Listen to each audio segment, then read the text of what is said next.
Guys, for today's may video ay magpapahilog na si Bebe kasi siya ay may sakit. Ayan ang aking apong di nakakapasok. Kaya nakisakay lang kami. Hello sa kachini. Hello mga kachini. Ayan nga, nakisakay lang kami sa aking kaibigan dahil wala kaming pamasahe. Papunta kami sa Dike, sa pahilutan kay Inang. Hindi si Bebe, yan si Bebe ay nagbablog din yan. Hindi na siya nakapag-vlog kasi siya ay laging may lagnat. Oo nga.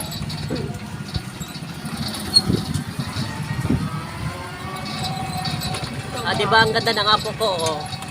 Ganda yarn. Ganda rin ng lola niya. Daming insecure na ano. Tsaka doll. Joke lang. Pero hindi yung joke. Mabuhay tayo lang na nananag, tumatawag sa pangalan niya at magmamahalan doon ng lahat. Yun lang, umalis na siya. Hindi nagsabi, susumpa kayo, hindi tawagin mo lang. Tawagin mo lang, Eka, ako siya. Sabi siya. Sabi niya, kailangan maabot ko. De. Merong, okay kapatid.